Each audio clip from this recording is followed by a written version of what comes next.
বিশ্বকাপ ফুটবল শুরু হওয়ার আগে নট আউট নোমানে আমরা একটা ফেভারিট র্যাঙ্কিং করেছিলাম শিরোপা জয়ের জন্য ১ থেকে ১০ নম্বরে কোন দল কোথায়।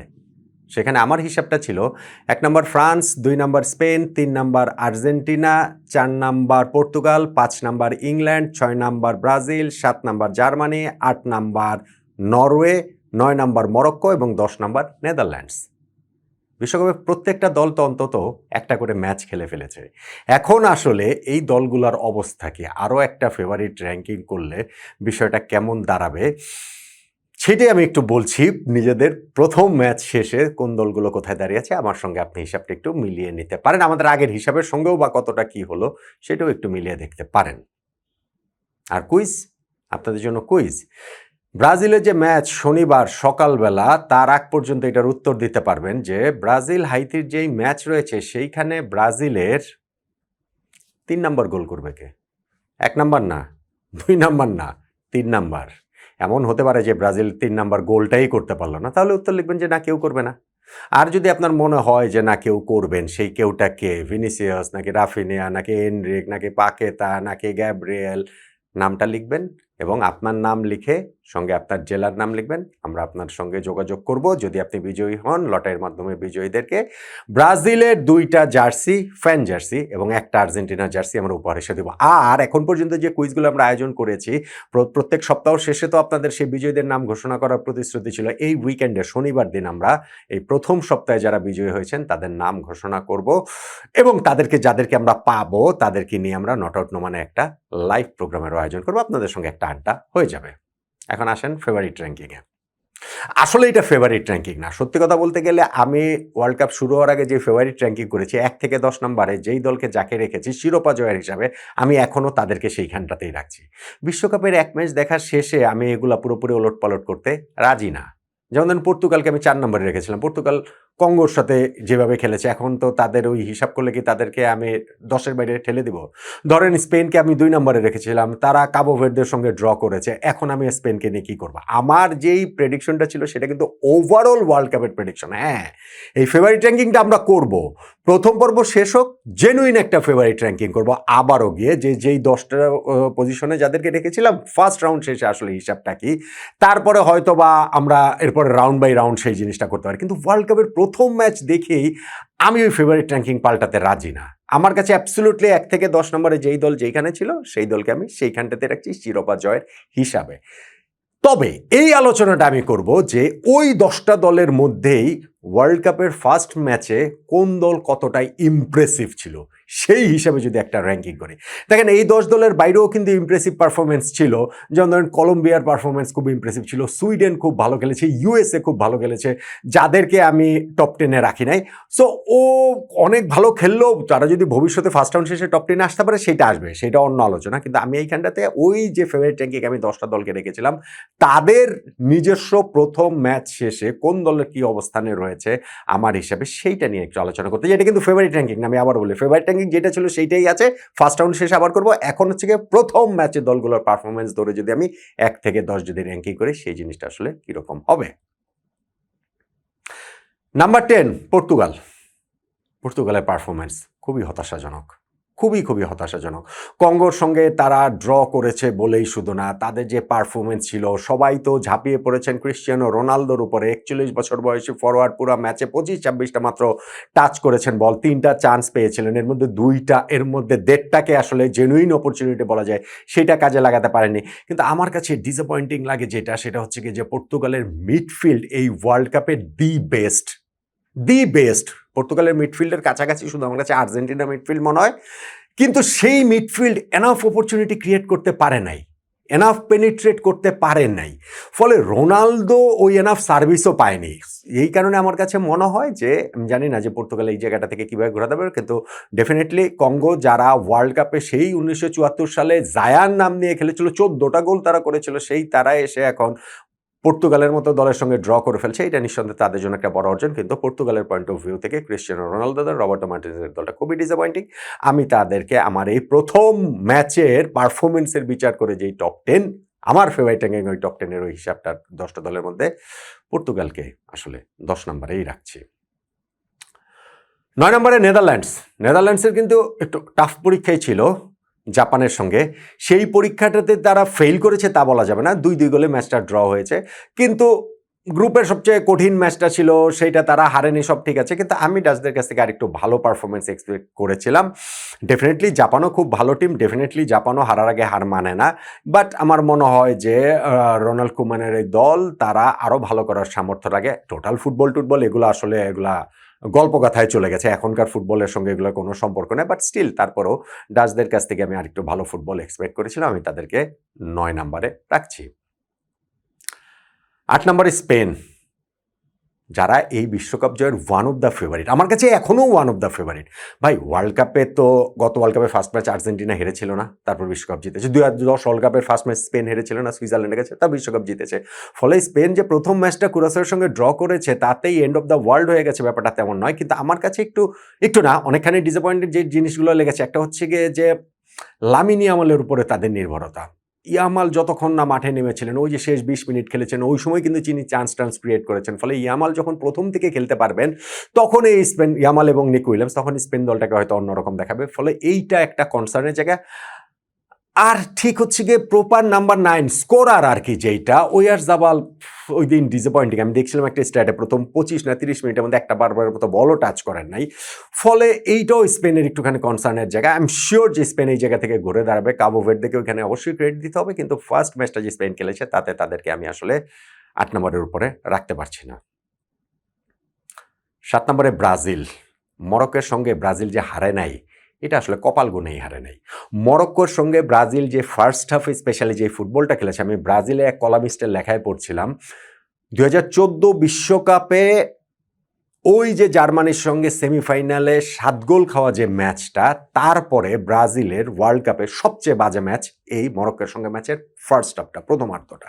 এত বাজে ব্রাজিল খেলেছে, এত বাজে খেলেছে। সেকেন্ড হাফে তারপরেও তারা একটুখানি গুছিয়ে নিয়েছে, তারপরেও তারা ম্যাচটা হারেনি। ওই জায়গাটাতে মরক্কানদের তারা গোল করার ব্যর্থতার জায়গাটা তো রয়েছে। ব্রাজিলের সেন্ট্রাল ডিফেন্সের যে পেয়ার, আমি এক্সপেক্ট করছি ওয়ার্ল্ড কাপ যত এগোবে তারা আরও অনেক বেশি ভালো খেলবে।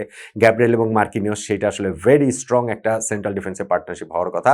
ভিনিসিয়াস একটা ম্যাজিক্যাল গোল দিয়েছেন, ওইটাই ব্রাজিলিয়ানদের মুখ রক্ষা করেছে। কিন্তু হ্যাঁ, গ্রুপের সবচেয়ে কঠিন ম্যাচটা প্রথমেই খেলে ফেলেছে, ফিফা র্যাঙ্কিংয়ে 6 নম্বর 7 নম্বর দল খেলে ফেলেছে, এইগুলো বলে আসলে অজুহাত দেওয়ার কোনো উপায় নাই ব্রাজিল ফুটবলের ক্ষেত্রে।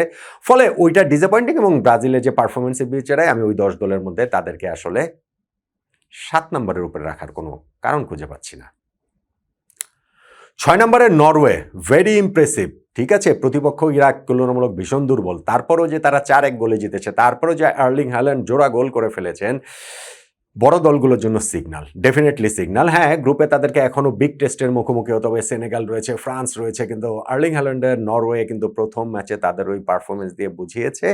আমি তাদেরকে আমার ফেভারিট র্যাঙ্কিংও তো 8 নম্বরে রেখেছিলাম, এবং এইখানে প্রথম রাউন্ড শেষে যে হিসাবটা আমি বলছি, সেই জায়গাটাতে তাদেরকে আমি আসলে 6 নম্বরে রাখছি। 5 নম্বরে মরক্কো, ব্রাজিলের সঙ্গে ম্যাচের পারফরমেন্সের কারণে, স্পেশালি ফার্স্ট হাফের পারফরমেন্সের কারণে জেতা উচিত ছিল মরক্কোর। আমি মরক্কোর পার্সপেক্টিভ থেকে যদি আমি দেখি, তাহলে প্রথমার্ধে ব্রাজিলকে তারা রীতিমতো নাচিয়ে ছেড়েছে, এবং এই দলটা গতবার যে সেমিফাইনালে খেলেছিল ওয়ার্ল্ড কাপে, এইবারও যদি বহুদূর যায়, সেইটাতে অবাক হওয়ার কিছু থাকবে না। প্রথম ম্যাচে ব্রাজিলের বিপক্ষে পারফরমেন্স সেটাই আসলে বুঝিয়ে দিয়েছে। মরক্কোকে তাই হিসাবের মধ্যে রাখতে হবে। আমি আমার এই হিসাবের মধ্যে মরক্কোকে 5 নম্বরে রাখছি। 4 নম্বরে জার্মানি। হ্যাঁ, কুরাসাও ভীষণ দুর্বল প্রতিপক্ষ, তাদের বিপক্ষে 7-1 গোলের জয়টা কাউন্ট নাও করতে পারেন, কিন্তু ভাই স্পেনও তো ভীষণ দুর্বল প্রতিপক্ষ পেয়েছিল, পর্তুগালও তো ভীষণ দুর্বল প্রতিপক্ষ পেয়েছিল, তারা তো জিততে পারেনি। জার্মানি শুধু জেতেনি, ডমিনেট করে জিতেছে, 7-7টা গোল দেওয়ার কনফিডেন্স অন্যরকম। ফলে ওই জার্মানি যে টিম, জামাল মুসিয়ালা, ফ্লোরিয়ান ভির্টস, কাই হাভার্টস, তাদের যে ওই লিঙ্ক আপ প্লে, সব কিছু মিলিয়ে আমার কাছে মনে হয় জার্মানি খুবই কনফিডেন্টলি এই ওয়ার্ল্ড কাপটা শুরু করলো এরকম একটা বিগ ভিক্টরিতে। তাদেরকে আমি আমার এই হিসাবটাতে 4 নম্বরে রাখছি। নাম্বার 3, মানবেন না অনেকেই, নাই মানতে পারেন, আর্জেন্টিনা। দেখেন, আর্জেন্টিনা আলজেরিয়ার বিপক্ষে ফ্যান্টাস্টিক খেলেছেন।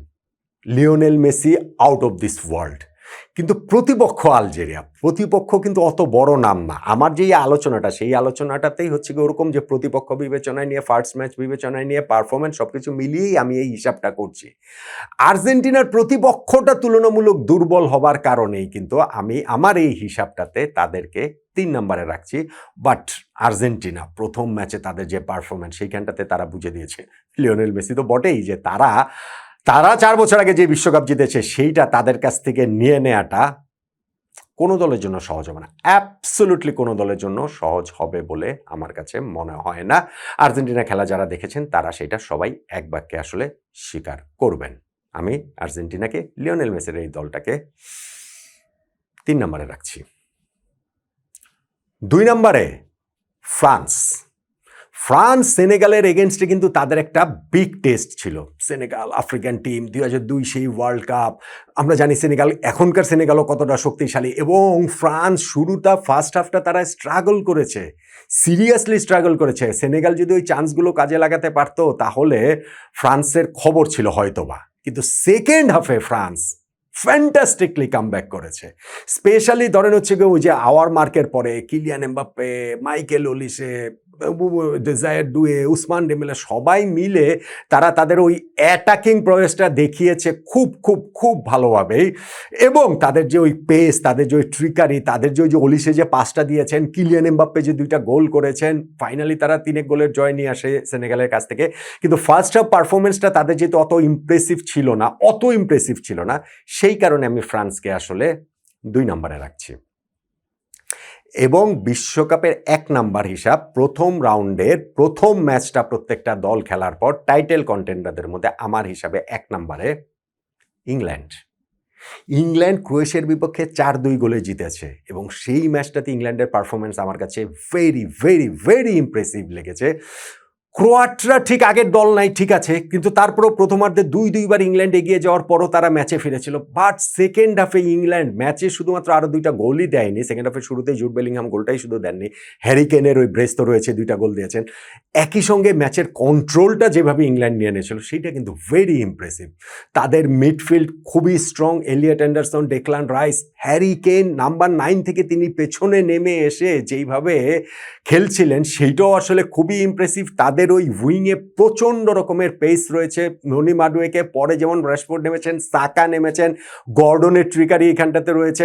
সো সব কিছু মিলিয়ে ইংল্যান্ডের এই দলটা প্রথম ম্যাচের পরের পারফরমেন্স যদি আমি বিবেচনা করি তাহলে আমার কাছে সবচেয়ে ইমপ্রেসিভ লেগেছে ইংল্যান্ডের পারফরমেন্স। দেখেন, আমি তো আমার হিসাবটা বললাম, আমার হিসাবটা কি, বিশ্বকাপে প্রত্যেকটা দলের প্রথম ম্যাচ শেষে পারফরমেন্সের বিচারায় যেই 10টা দলকে আমি ফেভারিট র্যাঙ্কিংয়ে রেখেছিলাম তাদের অ্যাবসলিউটলি আগের অবস্থানেই আমি রাখছি।